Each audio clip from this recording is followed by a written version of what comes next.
কাল রাত্রি নিয়ম ভঙ্গ করে এবার স্ত্রীর গায়ে মলম লাগানোর জন্য মাঝরাতে স্ত্রীর কাছে ছুটে গেলে আয়ুষ সাবন্তরা পিঠের তলায় দেখতে থাকুন যে মুহূর্তে কিনা কাল রাত্রির জন্য দীপালি পিসি কুসুমকে বলতে থাকে যে দেখ কুসুম, হাজার হোক বিয়েটা তো হয়েছে, তাই সেই সুবাদে সকাল আচার অনুষ্ঠান আমাদেরকে মেনে চলতে হবে এবং মঙ্গল অমঙ্গলের তো একটা বিষয় আছে, সেটা তোরা মানিস বা না মানিস কিন্তু আমাদেরকে তো অবশ্যই মানতে হবে, কারণ এতে করে আয়ুষ বাবার যেটাতে মঙ্গল হয় আমাদেরকে অবশ্যই সেটাই করতে হবে। কারণ তোর দেবী মা তো তুই খুব ভালো করে জানিস যে কোনো দিনও কোনো আচার অনুষ্ঠানে সেই কোনো রকম কোনো খামতি রাখেনি এবং এবার তার সম্মতি ছাড়াই বিয়েটা হলেও কিন্তু সে কিন্তু কোনো মতেই এর জন্য তোকে ছাড় দেবে না, যদি তোর কারণে কোনোরকম কোনো তার ছেলের খারাপই হয়। তাই আমি তোকে বলবো যে আজকে রাতটুকু অন্তত কাল রাত্রি যত আচার অনুষ্ঠান আছে সেই সব কিছু একটু মেনে চলার চেষ্টা করিস এবং ভুল করেও কোনো মতেই তুই আয়ুষ বাবার সামনে গিয়ে দাঁড়াস না, কারণ তুই তো খুব ভালো করেই বুঝতে পারছিস একবার যদি আজকে তোদের মুখোমুখি হয়ে যাস তোরা, তাহলে কিন্তু আয়ুষ বাবার চরম ক্ষতি হতে পারে এবং তুই নিশ্চয়ই চাস না যে এটা হোক অন্যদিকে। এই কথা যখন দেবলীনা হাঁড়ি পেতে শুনে ফেলে ঠিক সেই মুহূর্তে দেবলীনা বলতে থাকে যে কাকিমণি কি বুঝলে, মাথায় থাকবে তো কথাটা, রাতের বেলা যে করেই হোক না কেন যে কোনো মূল্যে কুসুম এবং আয়ুষকে আমাদের মুখোমুখি করতে হবে এবং এতে করে যদি একবার আন্টির কানে এই খবরটা চলে যায় যে কুসুম কাল রাত্রি নিয়ম ভঙ্গ করেছে, তাহলে সে তুমি বুঝতে পারছো যে কুসুমকে তার ছেলে এর জন্য এরকম অলক্ষণী কাণ্ড করতে দেখে আন্টি কতটা চটে যাবে এবং এতে করে কিন্তু আমাদের কাজটা আরও বেশি সহজ হয়ে যাবে এবং আন্টি কিন্তু কাল রাত্রি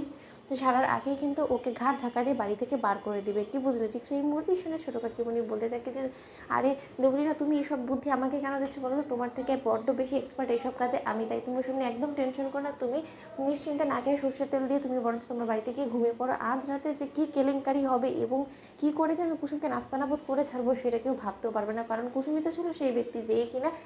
তার বরকে নিয়ে আমার কাছে এসে আমাকে দিয়ে কুসুমের কাছে ক্ষমা চাইয়ে ছেড়ে দিয়েছিল, তার বদলা তো আমাকে গুনে গুনে অবশ্যই নিতে হবে। অন্যদিকে যখন রাত ঘনিয়ে আসা মাত্রই যখন ঈশানের পাশে গিয়ে আয়ুষ ঘুমিয়ে পড়ে ঠিক সেই মুহূর্তে হঠাৎ করে দরজা ধাক্কিয়ে ঈশানের ছোটো কাকিমণি বলতে থাকে যে আয়ুষ তুই ঘুমিয়ে পড়েছিস, জানিস তো আমি এখানে তোর কাছে থেকে কিছু ওষুধ নেওয়ার জন্য এসেছি, জানিসই তো যে কুসুমের পায়ে কাটা ফুটেছে এবং তারপর থেকে মেয়েটা কী যন্ত্রণায় কাতরাচ্ছে কি আর তোকে আমি বলে বোঝাতে পারছি না, তাই আমার মেয়েটার এতটা যন্ত্রণা দেখে আর সহ্য হলো না, তার জন্য আমি ভাবছিলাম যে মেয়েটাকে রিল্যাক্স ফিল করানোর জন্য রিলিফ ফিল করানোর জন্য যদি কোনো কিছু করা যায়। অন্যদিকে এই কথা বলা মাত্রই যখন আয়ুষ অস্থির হয়ে পড়ে কুসুমের কথা ভাবতে ভাবতে ঠিক সেই মুহূর্তে সেই সুযোগটাকে কাজে লাগিয়ে ঈশানের ছোটো কাকিমণি সেখান থেকে সরে যায় এবং ঈশানের ছোটো কাকিমণি বলতে থাকে যে এই সুযোগ আমি খুব ভালো করে জানি আয়ুষ, এবার তুই তোর সকল নিয়ম শিখে তুলে তুই তোর বউয়ের কাছে ছুটে যাবি এবং তাৎক্ষণিক আমি যখন একবার দিদি ভাইয়ের কাছে হাতে নাতে তোকে এবং তোর বউকে আজকে